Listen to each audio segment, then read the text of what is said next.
Ma famille a refusé de m'aider avec ma start-up parce qu'ils avaient investi dans mon cousin, mais maintenant qu'il a échoué et que mon entreprise est un succès, ils appellent mon entreprise l'entreprise familiale.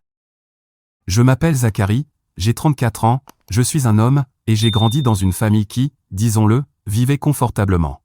Mon père possédait plusieurs entreprises à travers la ville, immobilier, commerce de détail et quelques autres secteurs. Ma mère possède plusieurs immeubles, oui, au pluriel. Mes grands-parents, bien que moins fortunés, ont été les premiers entrepreneurs de la famille et ont réussi suffisamment pour donner à mes parents leur premier élan.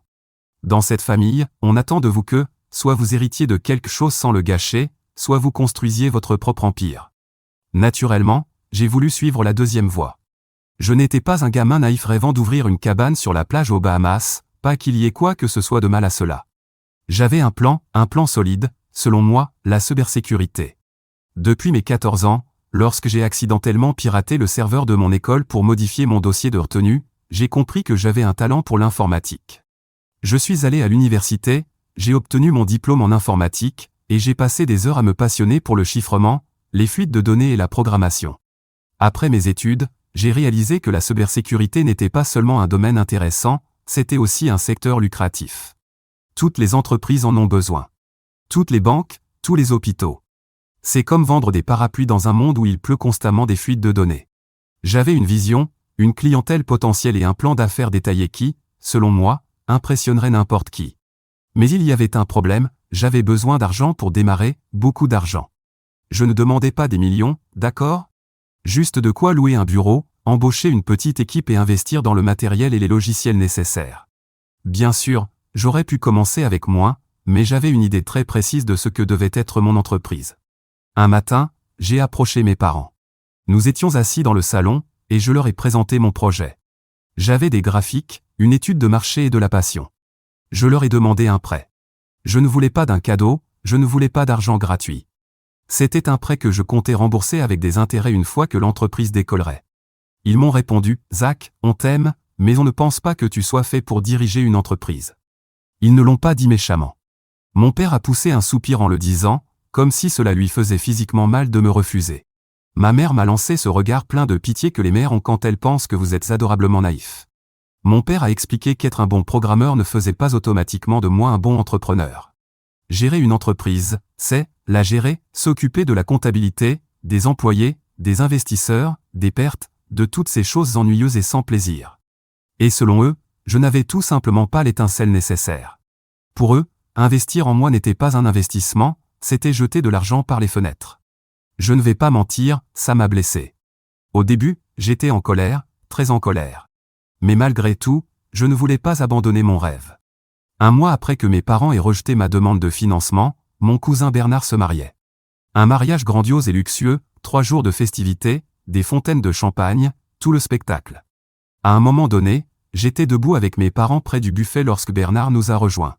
Il a salué mes parents, serré la main de mon père, puis a dit, « Oncle, tante, merci encore de croire en moi et de m'avoir aidé financièrement pour mon projet d'hôtel. Je n'aurais pas pu le faire sans vous. » Je suis resté là, à le regarder comme s'il venait de m'avouer qu'il était un voyageur temporel. Mes parents ont ri nerveusement, ont dit quelque chose de poli et ont rapidement changé de sujet. J'avais demandé un financement. Ils avaient dit non. Mais Bernard, lui ? Bernard avait obtenu un financement pour un hôtel, un foutu hôtel. J'ai prétexté une excuse bidon et je suis parti, parce que je me sentais trahi. Pas parce qu'ils avaient financé Bernard, tant mieux pour lui, je suppose, mais parce qu'ils ne m'avaient pas accordé la même chance. Ils faisaient confiance à Bernard. Mais moi, leur propre fils ? Apparemment, je n'en valais pas la peine. À un moment donné, ma grand-mère m'a trouvé assis seul. « Zachary, qu'est-ce que tu fais ici ?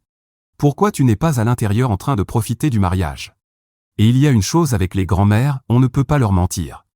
C'est impossible. Alors, je lui ai tout raconté. Elle m'a simplement laissé parler. Puis elle m'a dit quelque chose que je n'oublierai jamais. « Zachary, parfois, les gens voient du potentiel chez les autres parce qu'ils y voient une version d'eux-mêmes. Peut-être que ton père voit en Bernard une version plus jeune de lui-même, mais cela ne signifie pas que tu n'es pas capable. Tu es différent, et être différent, ce n'est pas mauvais, c'est juste différent. » Elle m'a serré la main et a ajouté. « Tu es intelligent, tu travailles dur. Un jour, tu vas construire quelque chose d'extraordinaire, mais ce sera à ta façon. » Je sais que ça sonne comme un tas de clichés, mais c'était exactement ce dont j'avais besoin à ce moment-là. Le lendemain du mariage, j'étais encore dans cette brume émotionnelle étrange, moitié motivé par les paroles de ma grand-mère, mais aussi moitié dévasté. J'étais assis sur mon canapé quand mon téléphone a sonné. C'était mon grand-père. Mon grand-père n'est pas du genre à appeler juste pour discuter, alors forcément, j'ai paniqué. Je lui ai demandé si tout allait bien, et il m'a répondu que oui, qu'il voulait juste que je vienne le voir. J'ai simplement répondu « D'accord, papy, je serai là dans 2 heures ». Quand je suis arrivé chez lui, ma grand-mère m'a ouvert la porte avec un sourire chaleureux. « Entre, Zacharie, ton grand-père est dans son bureau ». Il était assis dans son fauteuil quand je suis entré, mais il s'est immédiatement levé et m'a pris dans ses bras. À cet instant, j'ai commencé à me détendre un peu. Mon grand-père ne perdait pas de temps avec les bavardages. Il a dit « Ta grand-mère m'a raconté ce qui s'est passé au mariage et ce que tu ressens à propos de ton projet d'entreprise. » Ah, donc c'était pour ça que j'étais là. J'ai hoché la tête en essayant de garder une expression neutre. Il a continué « Je veux que tu saches une chose. J'ai démarré ma première entreprise avec rien d'autre qu'un vieux van et un prêt de mon oncle. Ce n'était pas facile, et tout le monde pensait que j'allais échouer, mais ce n'est pas arrivé. Tu sais pourquoi? J'ai secoué la tête. Parce que quelqu'un croyait en moi. Parfois, une seule personne peut faire toute la différence. Puis, il a ouvert le tiroir de son bureau, sorti son chéquier, écrit quelque chose et me l'a tendu. Je ne vais pas vous dire le montant exact, mais disons que ce n'était pas une somme insignifiante. Ce n'était pas tout ce dont j'avais besoin pour lancer mon entreprise de cybersécurité, mais c'était assez pour commencer, assez pour faire une réelle différence. J'ai fixé le chèque pendant ce qui m'a semblé être 5 longues minutes. Finalement, j'ai réussi à dire « Papy, je ne sais pas quoi dire. » « Tu n'as rien à dire, a-t-il répondu. Ce n'est pas juste de l'argent, c'est de la confiance. J'investis en toi. J'essayais de me contenir, mais mon grand-père s'est simplement levé, s'est approché, m'a pris dans ses bras et m'a dit « Rends-nous fiers. » Sur le chemin du retour, je n'arrêtais pas de jeter un coup d'œil au chèque. Ce n'était pas juste de l'argent, c'était la preuve que quelqu'un croyait en moi. Après avoir sécurisé ce premier financement de la part de mon grand-père, je savais que je devais être intelligent avec chaque centime. Je n'ai pas gaspillé en bureau luxueux ou en chaise de designer. Nous avons commencé petit. J'ai contacté mes 2 meilleurs amis, Adam et Loïs. Nous avons mis en commun nos maigres économies et loué un minuscule bureau dans l'un des quartiers les plus défavorisés de la ville. Mais bon, c'était le nôtre. Les 2 premières années ont été brutales. Nous travaillions 14 à 16 heures par jour, nous ne prenions presque jamais de week-end et nous survivions grâce aux nouilles instantanées et aux snacks des distributeurs automatiques. Loïs enchaînait les appels, Adam était enterré sous le code, et moi, eh bien, je faisais un peu de tout. Notre premier gros client était une société financière de taille moyenne qui venait de se faire pirater. Nous avons réussi à réparer leur système, récupérer leurs données et prévenir de futures intrusions.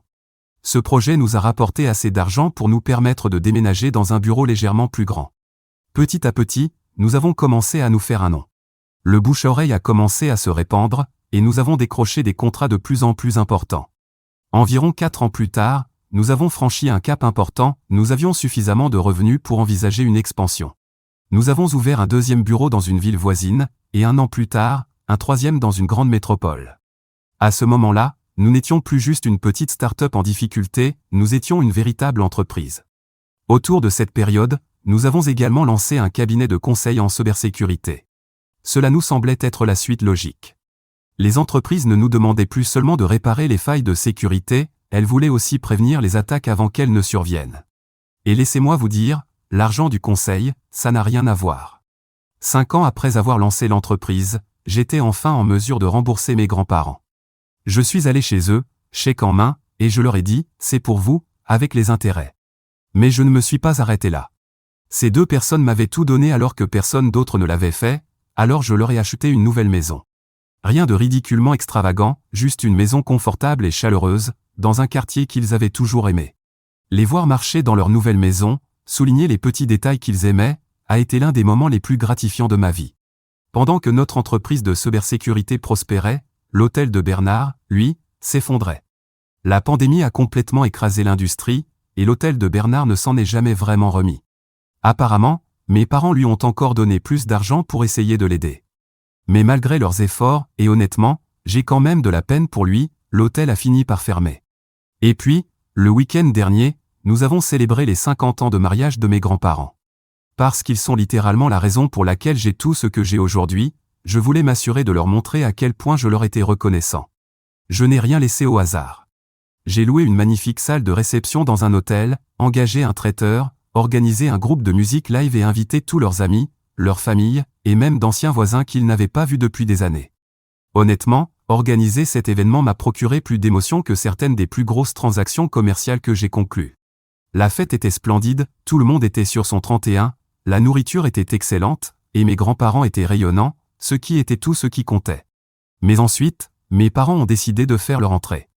À un moment de la soirée, j'ai entendu mon père parler à l'un de ses vieux amis. Quand son ami lui a dit qu'il devait être fier de moi, il a répondu en parlant de valeurs familiales et de la façon dont leur soutien et leurs conseils m'avaient mis sur la bonne voie. Il a également mentionné que mon entreprise était pratiquement une « affaire de famille » maintenant. Pardon, quoi? Je n'avais pas mal entendu. Tout au long de la soirée, j'ai surpris plusieurs conversations où mes parents se présentaient comme étant les piliers de mon succès. On a toujours su qu'il ferait quelque chose de grand. On l'a soutenu à chaque étape du chemin. C'est ce qu'on fait dans la famille, on se soutient mutuellement. Et le pire, mon père a déclaré, tout ça, c'est grâce au soutien initial de la famille. Écoutez, je ne dis pas que j'avais besoin que mes parents se prosternent devant moi ou qu'ils s'excusent en larmes, mais qu'ils s'attribuent le mérite de quelque chose qu'ils avaient refusé de soutenir. Ça ne passait pas. J'ai essayé de profiter du reste de la soirée, mais j'étais vraiment en colère. Alors, j'ai changé mon discours. À l'origine, j'avais prévu quelque chose de simple, un hommage sincère à ma grand-mère et mon grand-père, mais après tout ce que j'avais entendu ce soir-là, je ne pouvais pas laisser passer ça. J'ai commencé sur une note légère, raconté quelques blagues, mentionné que leur mariage était plus vieux qu'Internet, et parlé de l'amour et du respect qu'ils s'étaient toujours témoigné. Mais ensuite, je suis devenu sérieux. Et voici ce que j'ai dit, vous voyez, grand-mère et grand-père n'ont pas seulement construit une vie ensemble, ils ont bâti un héritage. Un héritage d'amour, de confiance et, surtout, de foi en les gens. Quand j'avais un rêve et que tout le monde me claquait la porte au nez, eux, ils l'ont ouverte. Ils n'ont pas seulement cru en mon idée, ils ont cru en moi. Et tout ce que j'ai aujourd'hui, je le dois à leur confiance en moi, alors que personne d'autre ne l'avait. Je marquais une pause.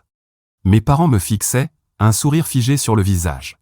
Alors ce soir, je veux porter un toast à grand-mère et grand-père, les seuls à avoir cru en moi quand personne d'autre ne l'a fait. Ce succès est le leur, et à personne d'autre. Grand-mère pleurait.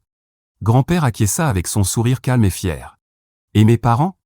Ils forçaient un sourire, les dents serrées.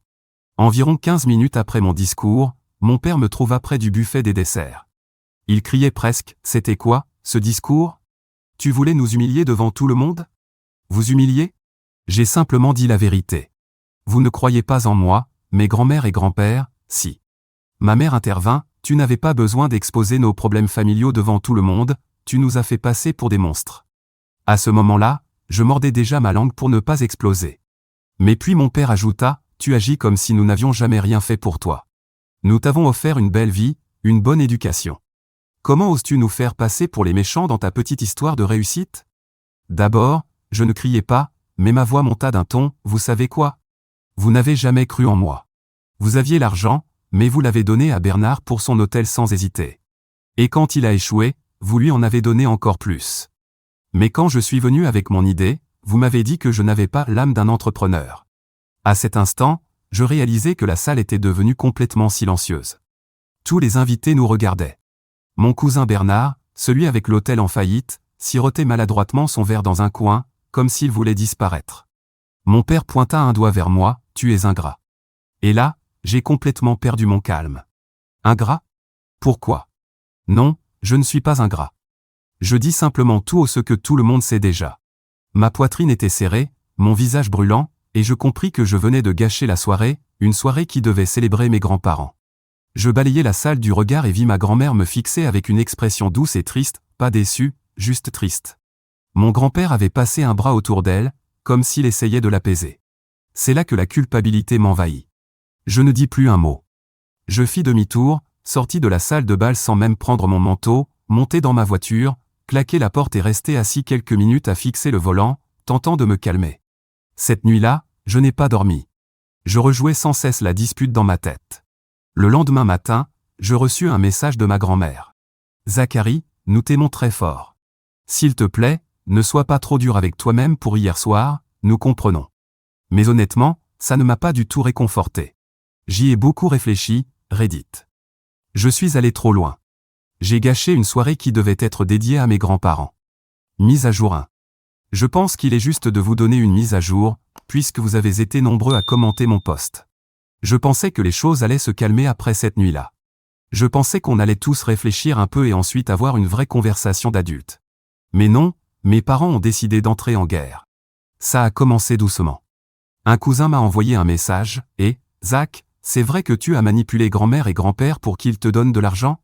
C'est ce qu'oncle raconte. Au début, j'ai ri parce que, franchement, ça semblait ridicule. Mais ensuite, les appels ont continué. Une tante m'a envoyé un message sur Facebook, disant qu'elle était déçue que j'ai joué sur les émotions de mes grands-parents pour obtenir de l'argent. Alors j'ai immédiatement appelé ma grand-mère, parce que je devais savoir si elle allait bien. Elle m'a dit, ne t'inquiète pas de ce que les autres racontent, nous savons la vérité et c'est tout ce qui compte. Honnêtement, c'est la femme la plus douce du monde, et entendre sa voix m'a un peu calmé. Mais je ne pouvais pas ignorer le fait que mes parents étaient en train de diffuser une version totalement déformée de l'histoire. Je ne suis pas quelqu'un qui aime la confrontation, malgré mon explosion à l'anniversaire. Mais cette fois, je ne pouvais pas laisser passer ça. J'ai appelé mes parents et demandé, qu'est-ce que vous racontez aux gens? Pourquoi tout le monde m'appelle en me disant que j'ai manipulé grand-mère et grand-père? Ma mère a répondu, eh bien, tu n'as pas pleuré devant eux. Tu ne les as pas fait se sentir mal pour toi? C'est de la manipulation. Je lui ai dit, je ne pleurais pas devant eux, je leur expliquais ma situation. Ça s'appelle avoir des émotions. J'ai entendu mon père en arrière-plan, tourne ça comme tu veux, Zachary, mais maintenant tout le monde voit qui tu es vraiment. J'ai dit, très bien, parfait, dites ce que vous voulez à tout le monde. J'en ai marre d'essayer de vous expliquer quoi que ce soit. Puis j'ai raccroché. Je pensais que raccrocher me soulagerait un peu, mais ce ne fut pas le cas. La semaine suivante, les rumeurs n'ont fait qu'empirer. Un membre de la famille a dit qu'il avait entendu que j'avais menacé de couper les ponts avec mes grands-parents s'ils ne me donnaient pas d'argent. Un autre a affirmé que je m'étais vanté d'avoir manipulé mes grands-parents et que j'en avais ri après. J'avais l'impression de devenir fou. Comment lutter contre ce genre de choses? C'était tellement absurde que ça en devenait presque comique, sauf que ce n'était pas drôle quand des gens que j'aimais commençaient à y croire. Un jour, mon cousin Bernard, oui, ce cousin, m'a même appelé. Il m'a dit, mec, je sais que c'est le chaos en ce moment, mais tu crois que tu pourrais parler à oncle et tante pour arranger ça? J'ai répondu, il n'y a rien à arranger, Bernard. Ils connaissent la vérité, ils choisissent juste de l'ignorer. J'ai envoyé un message à mes parents. Je ne peux plus continuer comme ça. Vous avez choisi de propager ces mensonges, et je ne peux plus essayer de vous convaincre du contraire. Je prends mes distances pour l'instant. Je vous aime tous les deux, mais je ne peux pas continuer à me laisser blesser. Et c'est tout. Je les ai bloqués sur les réseaux sociaux parce qu'ils postaient des choses passives-agressives sur moi. J'ai arrêté de répondre aux membres de la famille qui ne cherchaient qu'à alimenter les ragots. Je suis dans une situation étrange en ce moment. Si quelque chose d'autre arrive, je vous tiendrai au courant. Mise à jour 2. Ça fait un moment, waouh, vraiment un moment. J'aimerais revenir avec de meilleures nouvelles, mais la vie ne veut pas toujours nous en donner. Mon grand-père est décédé le mois dernier. La seule chose de positive que je peux dire, c'est qu'il est parti dans son sommeil. D'une certaine manière, c'était paisible. Mais bon sang, ça m'a frappé de plein fouet. Je n'ai pas besoin de vous dire à quel point il était important pour moi. Et pas pour l'argent, mais pour le soutien qu'il m'a apporté et l'exemple qu'il a été en tant que personne. Dès que j'ai appris la nouvelle, j'ai fait ma valise et j'ai conduit directement chez ma grand-mère. Elle paraissait si petite et fragile quand je suis arrivé, mais elle a quand même réussi à m'adresser un faible sourire et à me serrer dans ses bras. Je crois que je n'ai jamais serré quelqu'un aussi fort de ma vie. Organiser les funérailles a été difficile, mais je devais le faire pour ma grand-mère. Mes parents étaient là aussi, et même si on restait courtois, il y avait une tension étrange dans l'air, comme si on savait tous qu'il y avait des conflits non résolus, mais que personne n'avait l'énergie d'en parler en plein deuil. Les funérailles étaient magnifiques, honnêtement. Des centaines de personnes sont venues. Mon grand-père était l'une de ces âmes sincèrement bonnes, et voir combien de vies il avait touchées était bouleversant. D'anciens partenaires commerciaux, des amis d'enfance, des voisins. Des gens sont venus de partout pour lui rendre hommage. J'ai essayé de tenir bon pendant l'éloge funèbre, mais à mi-chemin, j'ai craqué. Ma grand-mère m'a tenu la main tout du long, et je suis tellement reconnaissant qu'elle ait été là, parce que je ne crois pas que j'aurais pu le faire autrement. Et c'est là que les choses se sont compliquées. Mon grand-père n'était pas incroyablement riche, mais il possédait quelques biens, dont une magnifique maison au bord d'un lac. C'est le genre d'endroit qu'on voit sur des cartes postales, un ponton en bois, de grandes fenêtres donnant sur l'eau, entourées d'arbres. Mon père y avait passé beaucoup de temps quand il était enfant, et même moi j'ai des souvenirs à courir sur le ponton, à pêcher avec mon grand-père, et à faire griller des marshmallows au feu de camp. Alors, lors de la lecture du testament, les avocats ont commencé à énumérer les biens. Puis est venue la maison du lac. Mon grand-père me l'a laissée, ainsi qu'à ma cousine Laura. Pour contexte, Laura est la fille de la sœur de mon père. Elle est géniale, on s'entend bien. Mais dès que mon père a entendu les mots « Zacharie et Laura seront copropriétaires de la maison du lac », je jure que j'ai vu sa mâchoire se crisper. Il n'a rien dit sur le moment, mais son visage disait tout, il était furieux. Vraiment furieux. Après la lecture, il est sorti sans me dire un mot. Ma mère l'a suivi, et je suis juste resté là, mal à l'aise, avec Laura et ma grand-mère. Dans les jours qui ont suivi, alors que je restais chez ma grand-mère, mon père m'a complètement évité. Si on se retrouvait dans la même pièce, il faisait comme si je n'existais pas. Ma mère me lançait des petits sourires forcés, mais elle ne disait pas grand-chose non plus. C'est incroyable pour moi, parce que ce n'est pas comme si j'avais demandé à avoir cette maison. Je ne savais même pas que mon grand-père allait me la léguer. Mais d'une certaine manière, j'ai l'impression que mon père a vu ça comme une attaque personnelle, comme si mon grand-père prenait mon parti dans une guerre imaginaire. Laura et moi en avons parlé un soir, autour d'un thé. Elle a avoué qu'elle se sentait mal à l'aise aussi, parce que sa mère, la sœur de mon père, n'était pas super ravie du testament non plus. Mais au moins, sa mère ne la traitait pas froidement. Un après-midi, alors que j'aidais ma grand-mère à ranger les affaires de mon grand-père, elle s'est assise avec moi.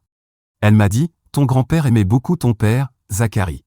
Mais il a aussi vu à quel point tu travaillais dur, combien tu t'es battu pour prouver ta valeur. Il voulait que tu aies quelque chose qui comptait énormément pour lui. » Je crois qu'elle savait que je me sentais coupable de toute cette situation, comme si j'avais, sans le vouloir, creusé encore plus le fossé entre mon père et moi. Mais ensuite, ma grand-mère a dit quelque chose qui m'est resté en tête. Ton grand-père ne choisissait pas un camp, il choisissait l'amour. Il t'aimait, et il aimait Laura. C'est pour ça qu'il voulait que vous ayez tous les deux un endroit où vous pourriez toujours vous sentir proche de lui. La veille de mon départ, je suis tombé sur mon père dans la cuisine. Il préparait du thé, et moi je remplissais un verre d'eau. Pendant un moment, il n'y a eu que du silence. Aucun de nous ne disait un mot, puis il a parlé. Tu sais, cette maison au bord du lac était censée rester dans la famille. Elle était censée être à nous. J'ai répondu, elle l'est toujours, papa. Je ne vais pas la vendre. Je ne vais pas en faire une location saisonnière. Elle est toujours à nous. Il n'a pas répondu, il a juste remué son thé, posé la cuillère, et est sorti de la pièce. Mise à jour 3. Il y a certaines choses dont je dois m'occuper maintenant, car mon père a décidé de me poursuivre en justice. Il est convaincu que la maison du lac lui revient, malgré le fait que mon grand-père l'ait laissée à ma cousine Laura et moi. Je ne peux pas entrer dans les détails, car tout est très compliqué sur le plan légal, mais je vais essayer de vous donner une idée de la situation. Tout a commencé quand mon père a commencé à débarquer chez moi à l'improviste, exigeant que je lui remette la maison du lac. Au début, je pensais qu'il était simplement bouleversé et qu'il voulait parler, mais quand j'ai refusé de céder, il a commencé à me menacer. Il m'a dit que le testament de mon grand-père était erroné et que j'avais tort de ne pas partager la maison avec lui. C'était comme si un interrupteur s'était déclenché en lui. Puis sont arrivés les documents légaux. Je ne vais pas entrer dans les détails, mais en gros, l'équipe d'avocats de mon père m'a envoyé des documents officiels m'accusant d'avoir acquis la maison du lac de manière illégitime et exigeant que je la restitue. Il prétend que c'est son héritage, pas le mien, et que j'ai manipulé mon grand-père pour qu'il me la lègue. Franchement, c'est ridicule, non? Mon grand-père a clairement laissé la maison à Laura et moi. Ma mère essaie constamment de jouer les médiatrices, tentant de me convaincre de céder et de donner la maison à mon père pour que nous puissions tourner la page. J'en suis arrivé à un point où je pense qu'il n'y a plus de retour en arrière possible. Je ne pense pas que nous pourrons jamais réparer ce qui a été brisé. Je ne pense pas que je posterai une mise à jour de sitôt, du moins pas avant que tout se soit calmé et que je puisse vous donner plus de détails sur cette histoire. Mise à jour 4. Cette mise à jour arrive longtemps après la dernière, et croyez-moi, j'aurais aimé qu'elle arrive plus tôt. Parce que cela aurait signifié que tout ce procès avec mon père s'était terminé plus rapidement. Mais ce n'était pas le cas, et ce n'est que maintenant que je peux parler librement de tout ce qui s'est passé. Eh bien, non, mon père n'a pas réussi à faire annuler le testament de mon grand-père et à récupérer la maison, ce qui aurait été parfait pour lui, comme je vais l'expliquer plus tard. Le procès aurait dû se terminer rapidement, mais mon père avait de bons avocats, du moins dans l'art de faire traîner les choses, et cela a duré plus longtemps que prévu. Je pense qu'il espérait que je finisse par abandonner et que je lui dise que la maison était à lui, ce que je n'aurais de toute façon pas pu faire, puisqu'elle appartient aussi à ma cousine. Mais même ma tante n'a pas rejoint la croisade de mon père, Et quand ma grand-mère m'a dit que mon grand-père voulait vraiment que j'aie cette maison, je ne pouvais pas reculer. Heureusement, le témoignage de ma grand-mère a été utile devant le tribunal, car mon père n'avait rien, absolument rien. La seule chose qu'il a réussi, c'est gaspiller une somme d'argent impressionnante qu'il n'a pas en frais d'avocat. Mais il m'a aussi fait dépenser beaucoup. Cependant, s'il y a un bon côté aux dégâts qu'il m'a causés, c'est qu'en plus de répandre son récit sur ma soi-disant manipulation de mon grand-père au sein de la famille, il l'a aussi diffusé ailleurs, au point que cela a commencé à affecter mon entreprise. Alors, nous avons joué une partie d'échecs et l'avons poursuivi en justice pour diffamation et dommages. Je ne connais pas la valeur exacte de la maison que mon grand-père nous a laissée, car nous ne l'avons pas fait estimer, nous ne voulons pas la vendre. Mais je suis certain que ce que mon père a perdu en frais de justice et ce qu'il a dû me payer pour mon procès, que j'ai gagné, lui a coûté bien plus cher. Oui, on parle de ce genre de somme. Et c'est particulièrement mauvais pour mon père, car son obsession pour la maison de mon grand-père n'avait pas grand-chose à voir avec les souvenirs, il voulait en tirer de l'argent. Son but était de l'obtenir pour la revendre. Je veux dire, le corps de mon grand-père n'était même pas encore froid qu'il se disputait déjà l'héritage, car il avait besoin d'argent. La raison, c'est que l'argent qu'il avait prêté à mon cousin, ajouté à d'autres dettes, l'a mis dans une situation financière précaire. Et son combat contre moi n'a fait qu'empirer les choses. Mais il n'a personne d'autre à blâmer que lui-même. Il aurait pu utiliser l'argent qu'il a dépensé en avocat pour rembourser ses dettes et conserver une certaine stabilité financière. Au final, mes parents ont dû vendre leur maison. Ils ont utilisé une partie de l'argent pour payer mon procès et le reste pour couvrir d'autres dettes. Ils ont été durement affectés financièrement par ce mauvais investissement.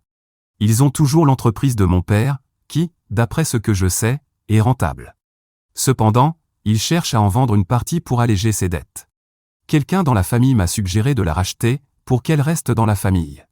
Mais avoir mon père comme associé n'est pas l'idée la plus tentante en ce moment.